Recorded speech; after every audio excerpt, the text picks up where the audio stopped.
ನಮಸ್ತೆ ಮಿತ್ರರೇ. ಮಾವಿನ ಹಣ್ಣಿನ ಸೀಸನ್, ಎಲ್ಲೆಡೆಯೂ ಮಾವಿನ ಹಣ್ಣು ದೊರಕುತ್ತದೆ. ನಾನಿವತ್ತು ಮಾಡುವಂತಹ ರೆಸಿಪಿಯಲ್ಲಿ ಕಾಟು ಮಾವಿನ ಹಣ್ಣು ಸಹ ಆಗ್ತದೆ, ಅಥವಾ ಒಳ್ಳೆ ಈ ಬಾದಾಮ್ ಮಾವಿನ ಹಣ್ಣು ಅಥವಾ ಇನ್ನಿತರ ಒಳ್ಳೆ ಜಾತಿಯ ಮಾವಿನ ಹಣ್ಣು ಸಹ ಆಗ್ತದೆ. ಯಾವುದೇ ಮಾವಿನ ಹಣ್ಣಿನಿಂದ ಮಾಡಬಹುದಂತಹ ಈ ಒಂದು ಕ್ರಿಸ್ಪಿಯಾದ ದೋಸೆ ಹಾಗೂ ಅದಕ್ಕೊಂದು ಸ್ವೀಟ್ ಚಟ್ನಿ. ಇದು ರಸಾಯನದ ಹಾಗೆ ಇರ್ತದೆ, ಬಟ್ ಚಟ್ನಿಯ ರೂಪದಲ್ಲಿ ನಾವು ಇದನ್ನು ಬಳಸ್ಬೋದು. ಹಾಗಾದರೆ ಈ ರುಚಿಕರವಾದ ಮಾವಿನ ಹಣ್ಣಿನ ಮಂಗಳೂರು ಶೈಲಿಯ ಕ್ರಿಸ್ಪಿಯಾದ ದೋಸೆಯನ್ನು ಹೇಗೆ ಮಾಡುವುದೆಂದು ನೋಡುವ ಮೊದಲು, ಯಾರೆಲ್ಲ ನನ್ನ ಚಾನಲನ್ನು ನೋಡ್ತಿದ್ದೀರಿ, ಯಾರೆಲ್ಲ ಇನ್ನೂ ಸಬ್ಸ್ಕ್ರೈಬ್ ಮಾಡಿಲ್ಲ, ದಯವಿಟ್ಟು ಸಬ್ಸ್ಕ್ರೈಬ್ ಮಾಡಿ, ಸಪೋರ್ಟ್ ಮಾಡಿ ಅಂತ ಹೇಳುತ್ತಾ, ಹಣ್ಣುಗಳ ರಾಜ ಮಾವಿನ ಹಣ್ಣಿನ ಈ ಒಂದು ಕ್ರಿಸ್ಪಿಯಾದ ದೋಸೆಯನ್ನು ಹೇಗೆ ಮಾಡುವುದು ಎಂದು ನೋಡೋಣ. ಮಿತ್ರರೇ, ಇವತ್ತು ಈ ಮಾವಿನ ಹಣ್ಣನ್ನು ಬಳಸಿ ಒಂದು ಸ್ಪೆಷಲ್ ಆದ ದೋಸೆಯನ್ನು ಮಾಡೋಣ. ಬಹಳ ರುಚಿಕರವಾಗಿ ಬರ್ತದೆ. ಹಾಗೂ ಈಗ ಮಾವಿನ ಹಣ್ಣಿನ ಸೀಸನ್ ಸಹ, ಯಾವುದೇ ಮಾವಿನ ಹಣ್ಣು ಆಗ್ತದೆ. ಒಂದು ಕಸಿ ಮಾವಿನ ಹಣ್ಣಾದರೆ ಬಹಳ ಉತ್ತಮ. ಕಾಟು ಮಾವಿನ ಹಣ್ಣು ನಮ್ಮ ಮನೆ ಅಂಗಳದಲ್ಲಿ ಬೀಳುವಂತಹ ಮಾವಿನ ಹಣ್ಣಿನಿಂದ ಸಹ ಇದನ್ನು ಮಾಡ್ಕೊಳ್ಬೋದು. ಈಗ ಸ್ವಲ್ಪ ತೆಂಗಿನ ತುರಿ ಬೇಕು, ಒಂದು ಕಾಯಿ ಮೆಣಸು ನೋಡಿ, ಇದು ದೋಸೆ ಅಕ್ಕಿ ಅಂದರೆ ರಾ ರೈಸ್. ಇದನ್ನು ನಾನು ಒಂದು 5 ಗಂಟೆಗಳ ಕಾಲ ನೆನೆಸಿಟ್ಟುಕೊಂಡಿದ್ದೇನೆ. ನೀವು ರಾತ್ರಿ ನೆನೆಸಿಟ್ಟುಕೊಂಡು ಬೆಳಿಗ್ಗೆ ಮಾಡಿದರೆ ಸಹ ಆಗ್ತದೆ, ಹೇಗೆ ಸಹ ಆಗ್ತದೆ. ಈಗ ಇದನ್ನು ಮೊದಲಿಗೆ ನಾವೇನು ಮಾಡುವ ಹೇಳುವ, ಇದರದ್ದು ಸ್ವಲ್ಪ ಸಿಪ್ಪೆಯನ್ನು ತೆಗೆದುಕೊಳ್ಳೋಣ. ಅಥವಾ ಹೀಗೆ ನೀವು ಕಾಟ ಆದರೆ ಹೀಗೆ ಸಿಪ್ಪೆ ತೆಗೆದುಕೊಂಡು ಅದನ್ನು ಇದು ಮಾಡಿಕೊಳ್ಳಿ. ಇಲ್ಲದಿದ್ದರೆ ಸ್ಪೂನಿನಲ್ಲಿ ನೋಡಿ ಹೀಗೆ ಇದರ ಪಲ್ಪನ್ನು ತೆಗೆದುಕೊಂಡ್ರೆ ಆಯಿತು. ಈ ಪಲ್ಪ್ ತೆಗೆದುಕೊಂಡು ನಾವು ಒಂದು ಮಿಕ್ಸಿ ಜಾರನ್ನು ತೆಗೆದುಕೊಳ್ಳೋಣ.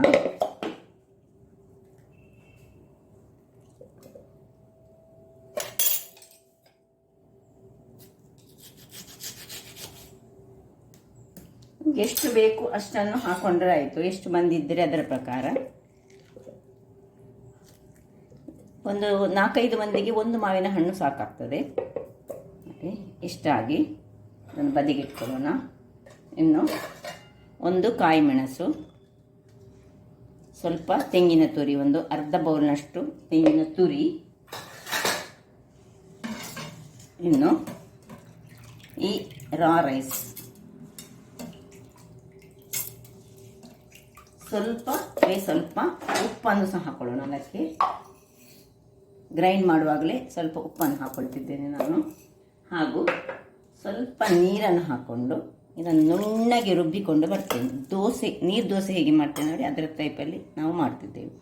ವೀಕ್ಷಕರೇ, ಇಲ್ಲಿ ನೋಡಿ ಗ್ರೈಂಡ್ ಮಾಡಿ ತಂದೆ. ಒಳ್ಳೆ ನೋಡಿ ಯಾವ ರೀತಿಯಾಗಿ ಗ್ರೈಂಡ್ ಆಯಿತು ನೋಡಿ.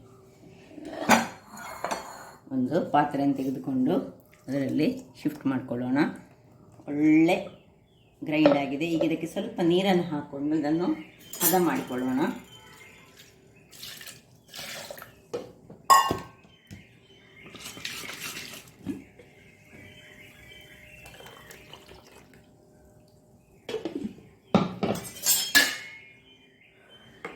ನೋಡಿ,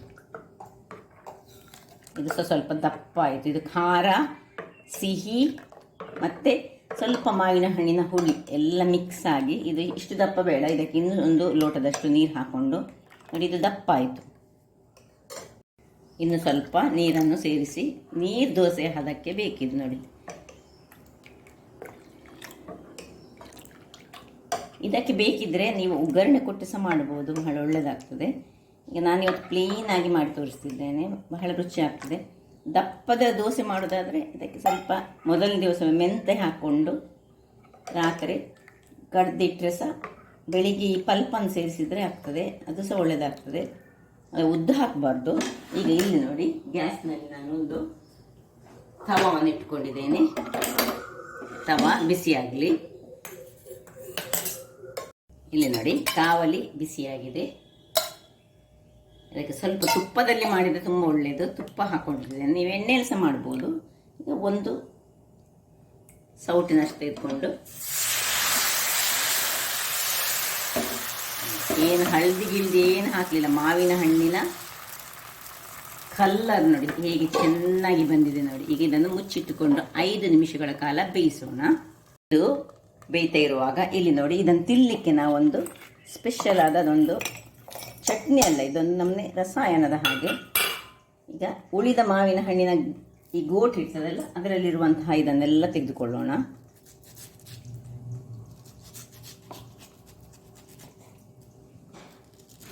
ಎಲ್ಲ ತೆಗೆದುಕೊಂಡು ನಾನು ಇದರಲ್ಲಿ ಹಾಕ್ತೇನೆ. ಈ ಎಲ್ಲ ಪಲ್ಪ್ಗಳನ್ನು ಹಾಕ್ಕೊಂಡೆ, ಮತ್ತು ಸ್ವಲ್ಪ ತೆಂಗಿನ ತುರಿ ಇವುಗಳನ್ನೆಲ್ಲ ಹಾಕ್ಕೊಂಡು, ಇದಕ್ಕೆ ಸ್ವಲ್ಪ ಬೆಲ್ಲ ಹಾಕ್ಕೊಂಡೆ, ತೆಂಗಿನ ತುರಿ ಹಾಕ್ಕೊಂಡೆ, ಪಲ್ಪ್ ಹಾಕ್ಕೊಂಡೆ, ಮತ್ತು ಒಂದೇ ಒಂದು ಏಲಕ್ಕಿಯನ್ನು ಹಾಕ್ಕೊಳ್ತಿದ್ದೇನೆ ನಾನು. ಹೆಚ್ಚು ಏಲಕ್ಕಿ ಬೇಡ, ಒಂದು ಏಲಕ್ಕಿ ಸಾಕು. ಸ್ವಲ್ಪ ಮಾಡಿದಾಗ ಒಂದು ಏಲಕ್ಕಿ. ಇದನ್ನು ಸ್ವಲ್ಪ ಬಿಸಿ ತಣ್ಣಗಾದ ನೀರನ್ನು ಹಾಕ್ಕೊಂಡು ಗ್ರೈಂಡ್ ಮಾಡ್ಕೊಳ್ಳೋಣ. ವೀಕ್ಷಕರೇ, ಇಲ್ಲಿ ನೋಡಿ ಗ್ರೈಂಡ್ ಮಾಡಿ ತಂದೆ. ಇದನ್ನು ಹೀಗೆ ಸಹ ಮಾಡ್ಬೋದು, ಅಥವಾ ಗಾಳಿಸಿಕೊಂಡು ಸಹ ನೀವು ಯೂಸ್ ಮಾಡ್ಬೋದು. ಇದರಲ್ಲಿ ಈ ದೋಸೆ ತಿನ್ನಲಿಕ್ಕೆ ಚೆನ್ನಾಗಿ ಬರ್ತದೆ. ಅಥವಾ ಇದನ್ನು ತುಪ್ಪದೊಟ್ಟಿಗೆ ಖಾಲಿ, ಇದಕ್ಕೆ ಏನು ಮುಳುಗಿಸಿ ತಿನ್ನಬೇಕಂತ ಏನಿಲ್ಲ, ತುಪ್ಪದೊಟ್ಟಿಗೆ ಸಹ ತಿನ್ಬೋದು, ಅಥವಾ ಖಾಲಿ ತಿನ್ಬೋದು, ಹನಿಯೊಟ್ಟಿಗೆ ತಿನ್ಬೋದು. ಈ ಒಂದು ದೋಸೆ ಯಾವುದಕ್ಕೆ ಸಹ ಕರೆಕ್ಟಾಗಿ ಬರ್ತದೆ. ಸ್ವಲ್ಪ ಇದಕ್ಕೆ ಇನ್ನು ಈ ಮಿಕ್ಸಿ ತೊಳೆದ ನೀರನ್ನು ಸೇರಿಸ್ಕೊಳ್ಳೋಣ. ಮುಳುಗಿಸಿ ತಿನ್ನಲಿಕ್ಕೆ ಇದು ಸೂಪರಾಗಿ ಬರ್ತದೆ. ಸ್ವೀಟ್ ಆ್ಯಂಡ್ ಸ್ವೀಟ್ ಇರ್ತದೆ. ಸ್ವಲ್ಪ ಎಷ್ಟು ಬೆಲ್ಲ ಬೇಕೋ ಅಷ್ಟು ಬೆಲ್ಲ ಹಾಕಿದೆ. ಇಲ್ಲಿ ನೋಡಿ ದೋಸೆ ರೆಡಿ ಆಯಿತು ನೋಡಿ, ಹೀಗೆ ಬಂತು ನೋಡಿ. ಈಗ ಇದನ್ನು ನೋಡಿ ಹೀಗೆ ಬಂತು. ಕ್ರಿಸ್ಪಿಯಾಗಿ ಸಹ ಉಂಟು, ಫೋಲ್ಡಾಗಿ ಸಹ ಮಾಡ್ಬೋದು, ಹೇಗೆ ಸಹ ಮಾಡ್ಬೋದು. ಈಗ ಪುನಃ ಒಂದು ದೋಸೆಯನ್ನು ಹಾಕೊಂಡು ತೋರಿಸ್ತೇನೆ ವೀಕ್ಷಕರೇ. ಈಗ ನೋಡಿ, ಇದಕ್ಕೆ ತುಂಬ ಕಡಿಮೆ ಎಣ್ಣೆ ಸಹ ನೋಡಿ, ನಾನು ಎಷ್ಟು ಸ್ವಲ್ಪ ತುಪ್ಪ ಹಾಕ್ಕೊಳ್ತಿದ್ದೇನೆ ಸುರಿಗೆ. ಮತ್ತು ಮೇಲಿನಿಂದ ಏನು ತುಪ್ಪ ಸಹ ಹಾಕ್ಕೊಳ್ಬೇಕಂತ ಏನಿಲ್ಲ. ಹಾಗಾಗಿ ನೋಡಿ, ಒಂದು ನೋಡಿ ಈ ಹದ ಬೇಕು ಮಾತ್ರ. ಹದ ನೋಡಿ ಎಷ್ಟು, ಎಲ್ಲೋ ನಾವೆಲ್ಲ ಪೌಡರ್ ಸಹ ಹಾಕ್ಕೊಳ್ಳಿಲ್ಲ, ಏನಿಲ್ಲ. ಆದರೆ ಸಹ ಎಷ್ಟು ನಿಮಗೆ ತೆಳು ಮಾಡಲಿಕ್ಕೆ ಆಗ್ತದೆ ಅಷ್ಟು ತೆಳು ಮಾಡಿಕೊಳ್ಳಿ. ಕ್ರಿಸ್ಪಿಯಾಗಿ ಮಾಡಿ ಬರುವಂತಹ ಈ ದೋಸೆ ಬಹಳ ರುಚಿಕರವಾಗಿರ್ತದೆ. ಹೇಳಿದರೆ ನಿಮಗೆ ಬೇಕಿದ್ದರೆ ಮೇಲಿನಿಂದ ನೀವು ತುಪ್ಪ ಹಾಕ್ಕೊಳ್ಬೋದು, ಅಗತ್ಯ ಇಲ್ಲ. ನೋಡಿ ವೀಕ್ಷಕರೇ, ಇಲ್ಲಿ ನೋಡಿ ಎರಡನೇ ದೋಸೆ ಸಹ ರೆಡಿ ಆಯಿತು. ನಿಮಗೆ ಬೇಕಿದ್ದರೆ ಇದನ್ನು ಹೀಗೆ ನಾವು ಮಸಾಲೆ ದೋಸೆ ಹಾಗೆ ಹೀಗೆ ಮಾಡಿಕೊಂಡು ಸಹ ಹೀಗೆ ಸಹ ಮಾಡ್ಕೊಳ್ಬೋದು. ನಾವು ಯಾವ ರೀತಿಯಲ್ಲಿ ಸಹ ಮಾಡ್ಕೊಳ್ಬೋದು.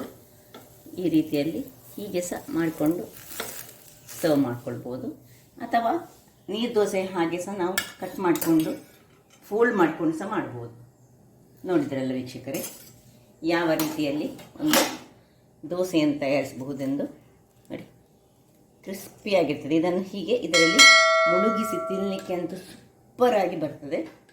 ಹೆಚ್ಚಾಗಿ ಮುಂಚೆ ನಮ್ಮ ಹಳ್ಳಿಗಳಲ್ಲಿ ನಮ್ಮ ಅಜ್ಜಿಯಂದಿರು ಈ ರೀತಿ ತುಂಬ ಮಾವಿನಕಾಯಿಯ ಸೀಸನ್ನಲ್ಲಿ ಈ ಒಂದು ರೆಸಿಪಿಯನ್ನು ಮಾಡ್ತಿದ್ದರು.